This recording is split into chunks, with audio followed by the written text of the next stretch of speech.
Hi everyone, coordination compounds हम लोग पढ़ रहे थे और लास्ट क्लास में क्रिस्टल फील्ड स्टेबलाइजेशन एनर्जी और पेयरिंग एनर्जी के बारे में पढ़े थे और कुछ कॉम्प्लेक्सेस के लिए किस प्रकार से crystal field stabilisation energy calculate किया जाता है उसके बारे में भी हमने पढ़ा था। इस क्रिस्टल फील्ड स्टेबलाइजेशन एनर्जी के बहुत सारे एप्लीकेशंस हैं, लेकिन वे एप्लीकेशंस हम लोग को इस लेवल में अभी नहीं पढ़ना है, तो आगे ग्रेजुएशन या पोस्ट ग्रेजुएशन का सिलेबस है। आज का जो टॉपिक है चैप्टर में वह है कलर ऑफ कॉम्प्लेक्सेस।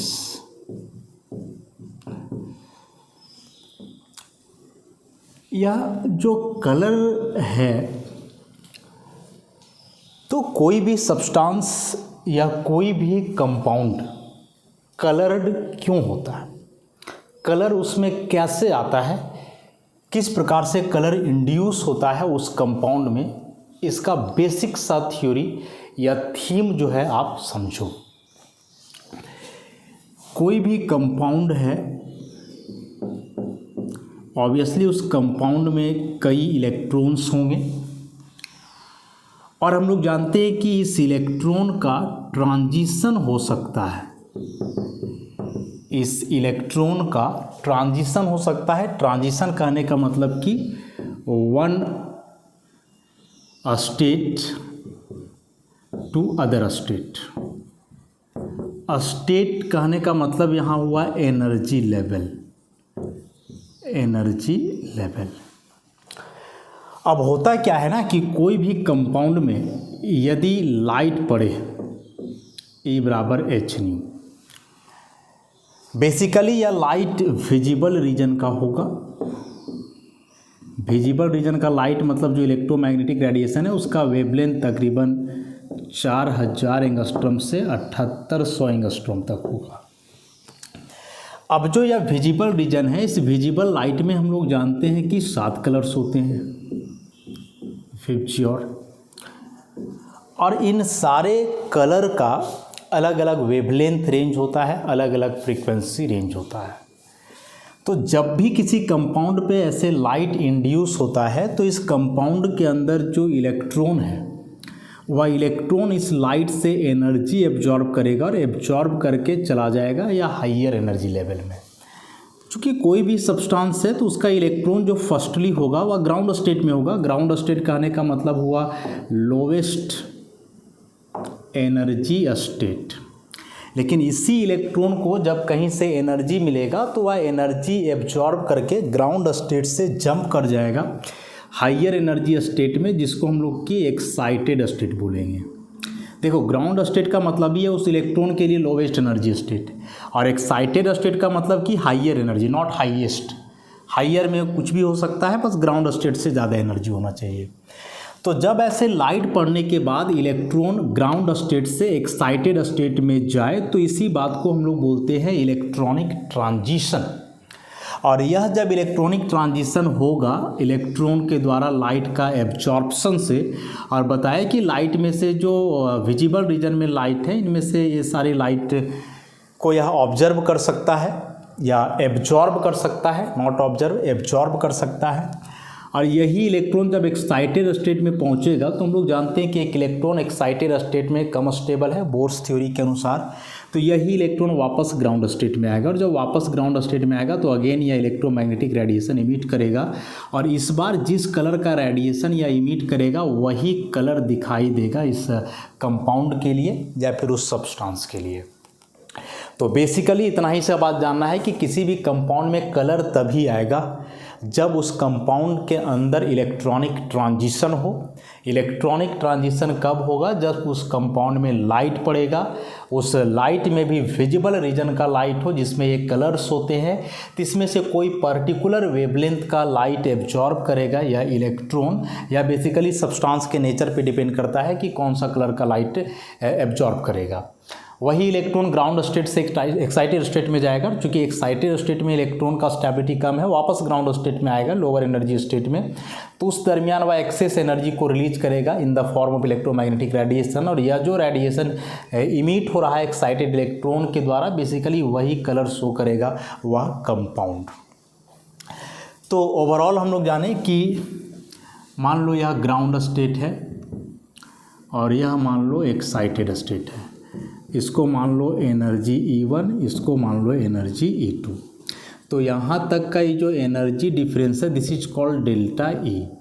तो यहाँ कोई इलेक्ट्रॉन है तो यही इलेक्ट्रॉन ट्रांजिशन करके जाएगा एक्साइटेड स्टेट में, जब इस पर क्या पड़ेगा, लाइट। अब यह जो एनर्जी है डेल्टा E, ये तो बराबर हो गया E2 माइनस E1 का, मतलब एक्साइटेड स्टेट का एनर्जी माइनस ग्राउंड स्टेट का एनर्जी, और यह बराबर होता है एच न्यू का प्लैंक्स क्वांटम थ्योरी के अनुसार। And again H nu equal to H C by lambda, हम लोग जानते हैं न्यू बराबर सी बाई लैम्डा होता है, और इसको आप ऐसे लिख सकते हो H C 1 by lambda and H C nu bar, जहाँ न्यू बार वेव नंबर है जो कि 1 बाई लैम्डा होता है। तो यह इस एनर्जी का सीक्वेंस हुआ, फार्मूला हो गया। यहाँ E एनर्जी बता दिए ट्रांजिशन के लिए, H Planck's constant, C velocity of light and new bar is the wave number is the reciprocal of wavelength, और इसी को फ्रीक्वेंसी के टर्म में लिखोगे तो ऐसा। यही जो एनर्जी डिफरेंस है ना ग्राउंड स्टेट और एक्साइटेड स्टेट के बीच का, यही एनर्जी डिफरेंस अलग अलग होता है अलग अलग कंपाउंड में। इसका मतलब कि यहाँ अलग अलग वेवलेंथ का लाइट एब्जॉर्ब होगा, अलग अलग फ्रीक्वेंसी, अलग अलग वेव नंबर या अलग अलग एनर्जी का लाइट इस केस में क्या होगा, एब्जॉर्ब होगा। तो जो कंपाउंड्स का डिफरेंट कलर्स होता है वह बेसिकली इसी चीज़ पे डिपेंड करता है कि उसमें जो ग्राउंड स्टेट और एक्साइटेड स्टेट है उसके बीच के एनर्जी डिफरेंस पे जो है यह डिपेंड करेगा। तो यह जो इलेक्ट्रॉनिक ट्रांजिशन हुआ, इलेक्ट्रॉन का लोवेस्ट एनर्जी स्टेट से हायर एनर्जी स्टेट में जाना बाय एब्जॉर्बिंग या लाइट ऑफ सुटेबल वेवलेंथ, यही कहलाएगा इलेक्ट्रॉनिक ट्रांजिशन। चूँकि अभी हम लोग कोऑर्डिनेशन कंपाउंड से रिलेटेड कुछ फैक्ट्स को एक्सप्लेन कर रहे हैं, तो मेनली हम लोग कोऑर्डिनेशन कंपाउंड की ओर ही जाएंगे। कोऑर्डिनेशन कंपाउंड में जो हम लोग पढ़े कि ऑक्टाहेड्रल, टेट्राहेड्रल या स्क्वायर प्लानर कॉम्प्लेक्सेस जो होते हैं, तो उसमें से ऑक्टाहेड्रल में हमने पढ़ा कि ऑक्टाहेड्रल में जो सेंट्रल मेटल आयन है इसके d ऑर्बिटल स्प्लिट करते हैं, जिसमें से 2 orbital Eg set, 3 orbital T2G set. तो ये T2G सेट यहाँ कहलाएंगे ग्राउंड स्टेट, Eg कहलाएगा एक्साइटेड स्टेट। तो इस बार यदि कोई इलेक्ट्रॉन यहाँ होगा तो जाहिर सी बात है लाइट पड़ने के बाद जो इसका एक्साइटेशन होगा यहाँ, मतलब T2G से कहाँ हो सकता है, एक्साइटेशन Eg में हो सकता है। लेकिन वही यदि आप कोई टेट्राहेड्रल कॉम्प्लेक्स लेते हो तो टेट्राहेड्रल कॉम्प्लेक्स में हम लोग जानते हैं कि सेंट्रल मेटल आयन का जो d ऑर्बिटल है वह ऐसे स्प्लिट करता है, 3 ऊपर 2 नीचे, E और T2। तो इस बार यहाँ कोई इलेक्ट्रॉन होगा तो यहाँ जाएगा, मैंने इस बार ट्रांजिशन होगा E से T2। तो अलग अलग कॉम्प्लेक्स में ग्राउंड स्टेट जो है चेंज कर रहा है, हम लोग देख ही रहे हैं। खैर, ट्रांजिशन T2G से Eg हो या E से T2 हो, फर्क नहीं पड़ता है। इन दोनों सेट में जो ऑर्बिटल्स इन्वॉल्व्ड है वे D है। D ऑर्बिटल यहाँ है, यहाँ भी है, D यहाँ है तो D यहाँ भी है। मतलब ऐसे कॉम्प्लेक्स में जो इलेक्ट्रॉनिक ट्रांजिशन होगा ग्राउंड स्टेट से एक्साइटेड स्टेट, वह बेसिकली एक D ऑर्बिटल से दूसरे D ऑर्बिटल में होगा। तो यदि इलेक्ट्रॉन का ट्रांजिशन एक d ऑर्बिटल से दूसरे d ऑर्बिटल में हो तो ऐसे इलेक्ट्रॉनिक ट्रांजिशन को हम लोग बोलेंगे dd ट्रांजिशन। ऐसे इलेक्ट्रॉनिक ट्रांजिशन को हम लोग क्या बोलने वाले हैं, dd ट्रांजिशन। तो बेसिकली अब एक लाइन में हम लोग जवाब देंगे कि colour of coordination compounds is due to dd transition, कि कोऑर्डिनेशन कंपाउंड का जो कलर होता है वह बेसिकली इलेक्ट्रॉन का dd ट्रांजिशन के चलते होता है।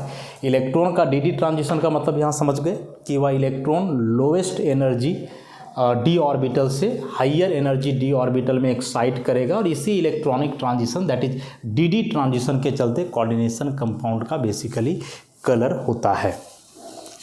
अब इसमें भी कई फैक्ट्स को जो है आप एक्सप्लेन कर सकते हो। इलेक्ट्रोमैग्नेटिक रेडिएशन जो हमने पढ़ा उसमें से जानते हैं हम लोग radio wave, microwave, infrared, UV visible, इसको ऐसे लिखो, पहले विजिबल फिर यूवी, एक्सरे और लास्टली गामा रे, ऐसा हम लोग जानते हैं। इसमें से डाउन दी ग्रुप जाओगे तो आप फ्रीक्वेंसी बढ़ेगा, और फ्रीक्वेंसी बढ़ेगा तो एनर्जी भी बढ़ेगा। Lowest energy radiation radio wave, highest energy radiation is gamma ray.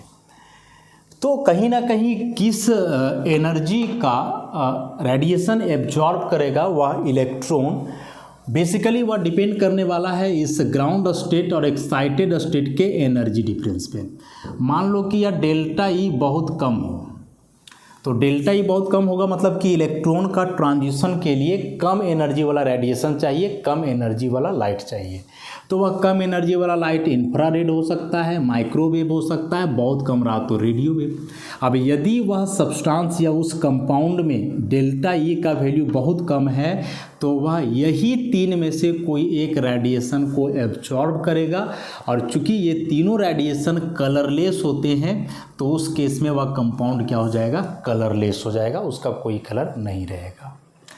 यदि यह डेल्टा ई का वैल्यू बहुत ज़्यादा है तो डेल्टा ई का वैल्यू बहुत ज़्यादा होने से फिर वो या तो यूवी एब्जॉर्ब करेगा, एक्सरे करेगा या गामा रे करेगा, और यदि ऐसा सिचुएशन हो तो इस केस में भी कंपाउंड कलरलेस होगा, क्योंकि ऐसे रेडिएशन को जो है हम लोग का आँख ऑब्जर्व नहीं करता है ना फिर ऐसे रेडिएशन को।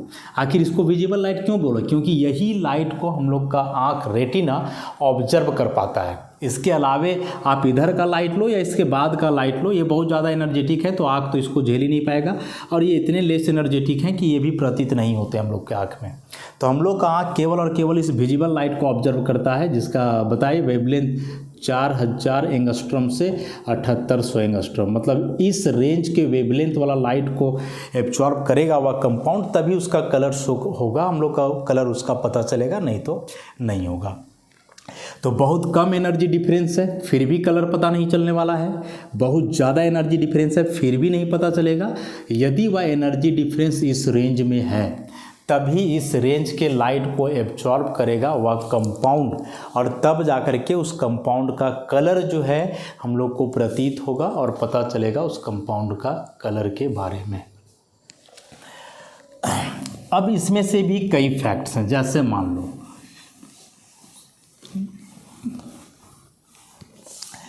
कि या कोई कंपाउंड है या कोई सब्सटेंस है, मान लो कुछ भी है, कोई सब्सटेंस है, इस सब्सटेंस पे आप ऐसे लाइट को इंसिडेंट करवाए, लाइट h न्यू।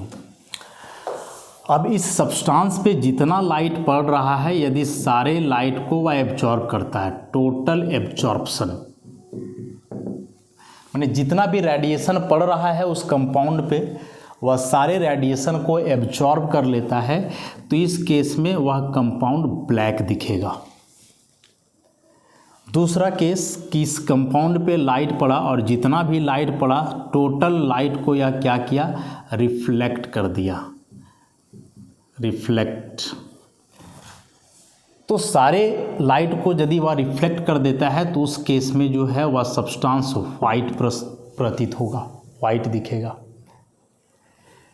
तीसरा केस कि इस कंपाउंड पे जितना लाइट पड़ा सारा का सारा लाइट इससे बाहर निकल जाए, टोटल ट्रांसमिशन हो, ट्रांसमिटेड लाइट, तो इस केस में यह कंपाउंड ट्रांसपेरेंट होगा।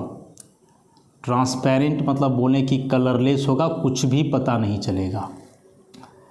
और चौथा केस कि कंपाउंड पे लाइट पड़ा, कुछ लाइट कोई एब्जॉर्ब करे, कुछ को रिफ्लेक्ट करे, कुछ को ट्रांसमिट करे, तो इस केस में मतलब यहाँ सब कुछ पार्शियल होगा, partial absorption, partial reflection, partial transmission, तब जाकर के इस कंपाउंड का कोई ना कोई क्या आने वाला है, कलर आने वाला है।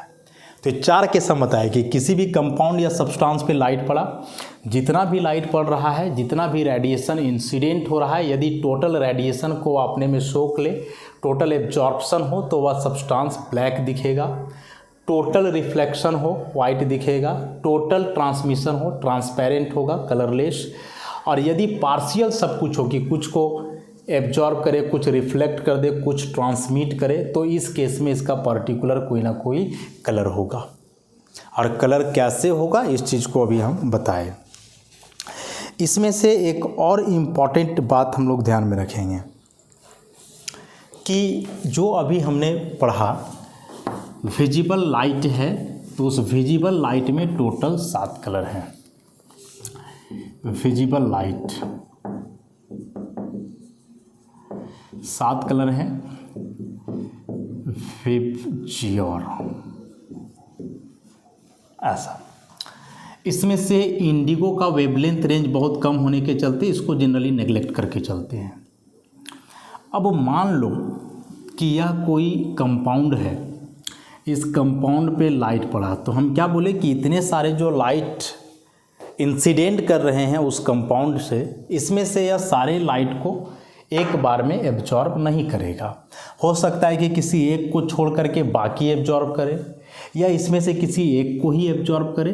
मान लो कि यह ऑरेंज कलर को एब्जॉर्ब किया, ठीक। अब यही ऑरेंज कलर के लाइट को एब्जॉर्ब करेगा, इलेक्ट्रॉन का ट्रांजिशन होगा, एक्साइटेड स्टेट में जाएगा, वही इलेक्ट्रॉन का डी एक्साइटेशन होगा और उसी दरमियान फिर से यहाँ रेडिएशन इमिट होगा। तो इस बार जो रेडिएशन इमिट होगा क्या वही होगा, मतलब वही कलर होगा जो वह एब्जॉर्ब किया था, या अलग होगा? तो याद रखोगे कि यह जो इंसिडेंट लाइट है या फिर जो ट्रांसमिटेड लाइट है, ये दोनों कभी सेम नहीं हो सकते हैं। ये दोनों हमेशा एक दूसरे के कॉम्प्लीमेंट्री होते हैं। मतलब यदि कोई कंपाउंड ऑरेंज कलर के लाइट को एब्जॉर्ब कर रहा है तो इसका ट्रांसमिटेड लाइट ऑरेंज नहीं होगा, वह ब्लू होगा। और कंपाउंड हम लोग को वही कलर का दिखेगा जो कलर वह ट्रांसमिट करेगा, जो एब्जॉर्ब करेगा, उस कलर का वह नहीं दिखेगा। समझ लो, बड़ा इंपॉर्टेंट कंसेप्ट है, ध्यान में रखोगे यहाँ कि इतने सारे जो कलर्ड लाइट हैं इसमें से किसी एक पर्टिकुलर कलर को यदि वह कंपाउंड एब्जॉर्ब करता है तो जिस कलर को एब्जॉर्ब करेगा वही कलर नहीं होगा उस कंपाउंड का। उस कंपाउंड का कलर वह होता है जो वह इमिट करता है, ट्रांसमिट करता है। तो ऑरेंज है तो इसका ट्रांसमिटेड ब्लू होगा, तो ये ऑरेंज और ब्लू एक दूसरे के कॉम्प्लीमेंट्री कलर कहलाएंगे। बेसिकली कॉम्प्लीमेंट्री कलर्स वे होते हैं जो मिलाने के बाद एक दूसरे को कैंसिल आउट करते हैं। माने ऑरेंज और ब्लू को यदि आप मिला दोगे तो पता नहीं चलेगा, ब्लैक हो सकता है या वाइट हो जाएगा, पता नहीं चलेगा, जनरली ब्लैक हो जाएंगे। तो मिलाने, दो कलर मिला रहे हो, मिलाने के बाद वे ब्लैक हो जा रहे हैं तो समझ जाओ कि वे एक दूसरे के कॉम्प्लीमेंट्री कलर हैं। तो ऑरेंज का कॉम्प्लीमेंट्री कलर क्या है? ब्लू। मतलब यदि कोई कंपाउंड ऑरेंज एब्जॉर्ब करता है तो वह ब्लू कलर का दिखेगा, यदि वह ब्लू कलर एब्जॉर्ब करता है तो वह ऑरेंज कलर का दिखेगा। इस बात को ध्यान में रखेंगे, समझे बात को। तो जो कलर एब्जॉर्ब होगा वही कलर नहीं दिखेगा कंपाउंड, बल्कि जो ट्रांसमिट करेगा, यही ट्रांसमिटेड कलर जो है हम लोग के आँख के रेटिना पे पड़ता है और वही हम लोग जो है ऑब्जर्व कर पाते हैं। इसमें से कौन सा कलर के लिए कॉम्प्लीमेंट्री कलर क्या है, इसके लिए एक कलर व्हील बनाया जाता है। ऐसा यह कलर व्हील है इस प्रकार से। और इस कलर व्हील में जो है सारे कॉमन कलर को हम लोग दिखाते हैं, जैसे यहाँ violet, blue, green, yellow, orange, red. एक इंडिगो बताए, इंडिगो को हम लोग नहीं लेते हैं, वेवलेंथ रेंज बहुत कम होने के चलते। इसमें से इस कलर व्हील में जो अपोजिट साइड में कलर्स हैं वे एक दूसरे के कॉम्प्लीमेंट्री हैं। मतलब यदि आप इस ब्लू को लोगे तो इसका कलर होगा ऑरेंज, यदि आप येलो लोगे तो इसका कॉम्प्लीमेंट्री वायलेट, ग्रीन लोगे तो इसका कॉम्प्लीमेंट्री रेड। तो यदि कोई सब्सटेंस एब्जॉर्ब करता है ब्लू, एब्जॉर्ब्स हेयर, तो वह दिखेगा ऐसा, observed colour this one, complementary. यदि कोई वायलेट एब्जॉर्ब करता है तो येलो दिखेगा, यदि कोई ग्रीन एब्जॉर्ब करता है तो रेड दिखेगा। और इन सारे कलर्स के वेवलेंथ रेंज की यदि आप बात करो, वेवलेंथ से हम लोग शुरुआत करें तो वायलेट कलर का जो वेवलेंथ रेंज है वह 4000 एंगस्ट्रॉम, 4000 से 4500 एंगस्ट्रॉम वायलेट का रेंज है, 4500 से 4900 एंगस्ट्रॉम ब्लू कलर का रेंज है। उसके बाद 4900 से 5500 ग्रीन का है, 5500 से 5800 येलो का है, 5800 से 6500 ऑरेंज का है, और फिर यहाँ 7500 एंगस्ट्रॉम रेड का है। रेड कलर का वेवलेंथ सबसे ज़्यादा होता है, इस बात को हम लोग जानते हैं पहले से ही। तो इस वेवलेंथ रेंज को ध्यान में रखना है हम लोग को। तो वेवलेंथ के आधार पे यदि अरेंज करोगे आप तो रेड का सबसे ज़्यादा, इससे कम ऑरेंज, फिर येलो, ग्रीन, ब्लू और वायलेट। तो यदि आप इसी को एनर्जी के आधार पे अरेंज करोगे तो एनर्जी तो रेसिप्रोकल है, मतलब रेड वाले से ज़्यादा एनर्जेटिक होगा ऑरेंज वाला, इससे ज़्यादा एनर्जेटिक होगा येलो, इससे ज़्यादा ग्रीन, इससे ज़्यादा ब्लू और सबसे ज़्यादा एनर्जेटिक हो जाएगा वायलेट। चूँकि एनर्जी जो है वह इन्वर्स होता है किसका, वेवलेंथ का। तो इसी में से किस वेवलेंथ का लाइट एब्जॉर्ब करेगा वह कंपाउंड, या सीधा सीधी डिपेंड करेगा इस पे। मान लो कि यहाँ जो एनर्जी डिफरेंस है इसका वेवलेंथ रेंज, सपोज इसमें से कोई भी एक है, मान लो इस रेंज का है 5800 से 6500 के रेंज का, तो इसका ये एब्जॉर्प्शन करेगा और इसका एब्जॉर्प्शन करेगा तो ट्रांसमिशन फिर इसका होगा ब्लू का, और वह कंपाउंड ऑरेंज ना दिख करके कैसा दिखेगा, ब्लू दिखेगा। तो इस बेसिक थीम को समझना काफ़ी इम्पॉर्टेंट है।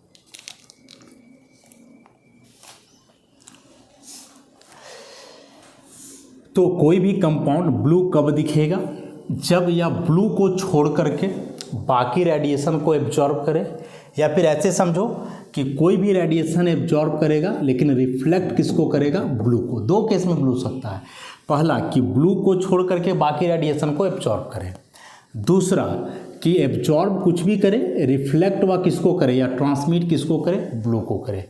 तो इस केस में वह कंपाउंड जो है कैसा दिखेगा, ब्लू कलर का दिखेगा। इसको एक एग्जाम्पल से हम लोग समझने का प्रयास करते हैं। इस कलर व्हील को हम लोग याद रखेंगे, कॉम्प्लीमेंट्री कलर्स कौन से हैं। तो एक बड़ा ही सिंपल सा कोऑर्डिनेशन कंपाउंड हम लोग लेकर के चले, सिंपल सा कॉम्प्लेक्स, जैसे TiH2O का होल 6 पे ट्रिपल प्लस। इसमें से आप देखोगे तो यह जो Ti ट्रिपल प्लस है सेंट्रल मेटल आयन, इसके साथ लिगैंड है H2O। यह D1 सिस्टम है, 3D1, और 3D1 सिस्टम बताएं कि हमेशा इनर ऑर्बिटल है लोअर या लो स्पिन कॉम्प्लेक्स होता है। लो स्पिन कॉम्प्लेक्स के केस में जनरली यह जो डेल्टा वो का वैल्यू होता है वह ज़्यादा होता है, बड़ा होता है। तो इसके लिए यदि आप दिखाओगे तो ऐसा 1 2 3 4 5 ये T2G सेट हुआ, ये AG सेट हुआ, नीचे से ऊपर एनर्जी बढ़ रहा है, तो इसका जो एकमात्र इलेक्ट्रॉन है ऑब्वियसली यह T2G में होगा ऐसा। और चूँकि यहाँ के से यहाँ तक का जो एनर्जी डिफरेंस है वह इंटरमीडिएट रेंज का है, ना तो बहुत ज़्यादा है और ना ही बहुत कम है। तो इसको लाइट भी जो चाहिए इलेक्ट्रॉनिक ट्रांजिशन के लिए वह इंटरमीडिएट रेंज के एनर्जी वाला लाइट चाहिए, इंटरमीडिएट रेंज का जो है एनर्जी वाला लाइट चाहिए।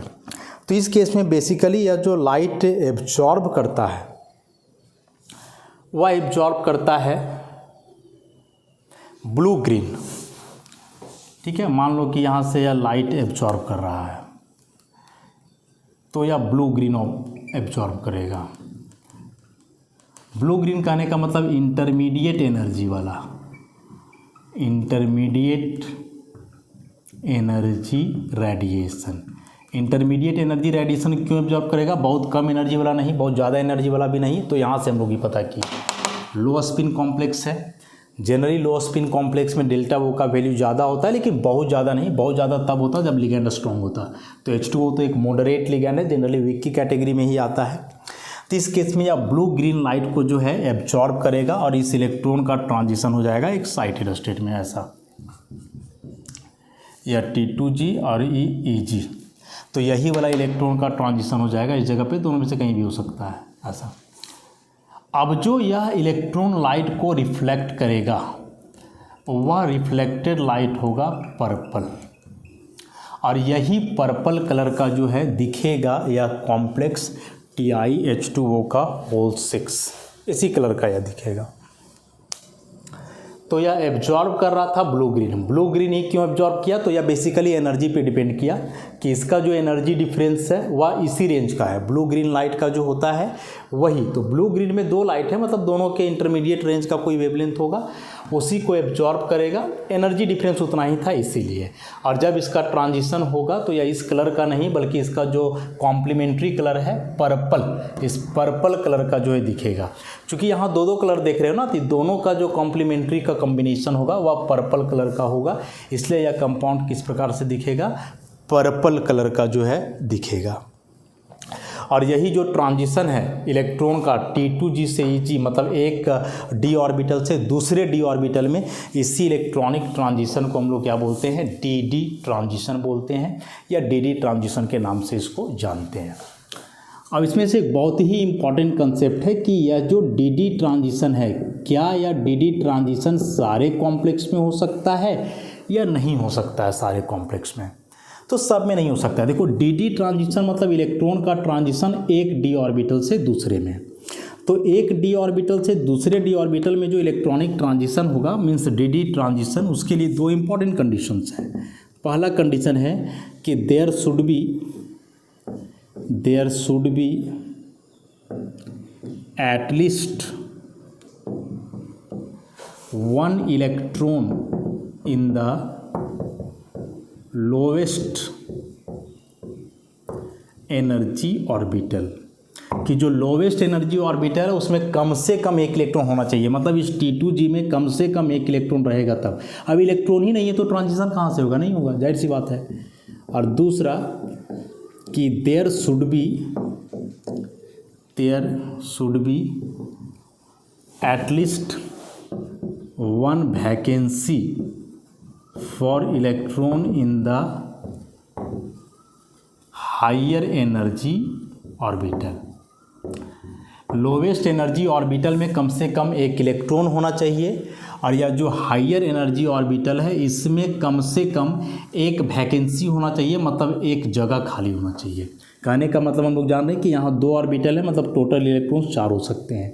तो 4 का 4 इलेक्ट्रॉन मान के चलो पहले से मौजूद है, तो यदि यह नीचे का इलेक्ट्रॉन यहाँ ट्रांजिशन करेगा भी तो कहाँ रहेगा? एक ऑर्बिटल में तो 2 ही इलेक्ट्रॉन रहते हैं ना, इसलिए यहाँ 4 नहीं होना चाहिए, 4 से कम, 3 हो, 2 हो, 1 हो, ऐसे। तो 4 से कम रहेगा मतलब कहीं ना कहीं इलेक्ट्रॉन के लिए जगह खाली होगा, तो नीचे का इलेक्ट्रॉन आसानी से उसमें ट्रांजिशन कर सकता है।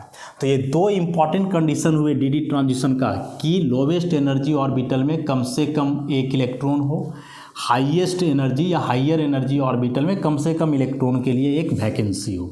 ये दो कंडीशन सेटिस्फाई होगा तभी वह complex compound DD transition show करेगा और वह कलर्ड होगा, अन्यथा कलरलेस होगा। इस हिसाब से आप चलोगे तो जो D0 और D10 कन्फिग्रेशन वाले कॉम्प्लेक्स हैं, जिसमें D में एक भी इलेक्ट्रॉन नहीं हो या D में पूरा इलेक्ट्रॉन हो, तो इनमें हमेशा DD ट्रांजिशन लैग करेगा, मैंने DD ट्रांजिशन कभी होगा ही नहीं। और ऐसे कॉम्प्लेक्स हमेशा ऑलवेज क्या होंगे? कलरलेस होंगे, हमेशा कलरलेस होंगे निश्चित तौर पे। तो उस हिसाब से आप देखो, जैसे ScH2O का होल 6 पे 3+, स्कैंडियम ट्रिपल+, 3D0 कलरलेस होगा, कोई कलर नहीं शो करने वाला है, कभी नहीं। उसी प्रकार से ZnOH का होल 4 पे 2-, इस केस में Zn2+ is the central metal ion and it's configuration is 3D10। तो यहाँ D10 है, यहाँ D0 है। D0 मतलब कि इलेक्ट्रॉन ही नहीं है, तो इलेक्ट्रॉन नहीं तो लाइट पड़ेगा भी तो ट्रांजिशन किसका होगा? नहीं होगा, अंदर सेल के इलेक्ट्रॉन का ट्रांजिशन थोड़े होगा, उसके लिए बहुत ज़्यादा एनर्जी चाहिए, और बहुत ज़्यादा एनर्जी वाला रेडिएशन पड़ेगा तो वैसे भी कलर ऑब्जर्व नहीं कर पाएंगे हम लोग। और यदि D10 है, 1 2 ऐसा 3 4 यहाँ से भी था, 1 2 3 4 5 6 7 8 9 10, तो अब यदि लाइट पड़ भी जाएगा तो यह इलेक्ट्रॉन चाहेगा भी एक्साइट होना, तो एक्साइट होकर के कहाँ जाएगा? ऊपर, तो जगह ही नहीं है। तो ये दोनों केसेस आइदर D0 हो या D10 हो, कभी भी इलेक्ट्रॉनिक ट्रांजिशन को परमिट नहीं करेंगे, और इलेक्ट्रॉनिक ट्रांजिशन को परमिट नहीं करेंगे मतलब इनका कोई कलर नहीं होगा। ऐसे कॉम्प्लेक्स क्या होंगे? कलरलेस होंगे। तो यह बेसिक सा थ्योरी हम लोग समझे कलर के पीछे, कि कोई भी कंपाउंड कब कलर्ड होगा, उसका कलर किस बात पे डिपेंड करेगा, कौन सा कलर हम लोग ऑब्जर्व करते हैं, किस प्रकार का रेडिएशन एब्जॉर्ब करेगा वह कंपाउंड, और वह किस फैक्टर पे डिपेंड करेगा, तो बेसिकली वह एनर्जी डिफरेंस पे डिपेंड करता है। डीडी ट्रांजिशन वाला बात आप नहीं भूलोगे कि जो कॉम्प्लेक्स कंपाउंड होते हैं, कोऑर्डिनेशन कंपाउंड, बेसिकली उनमें डीडी ट्रांजिशन के चलते ही कलर आएगा। और डीडी ट्रांजिशन में ये दो केस नहीं होना चाहिए, D0 और D10 कन्फिग्रेशन नहीं होना चाहिए तब। अब यह डीडी ट्रांजिशन के अलावे और भी कई तरीके हैं जिसके चलते कॉम्प्लेक्स में उस कंपाउंड में कलर आ सकता है, तो वे क्या हैं इसको हम लोग नेक्स्ट लेक्चर में डील करेंगे। तो आज के लिए इतना ही, धन्यवाद।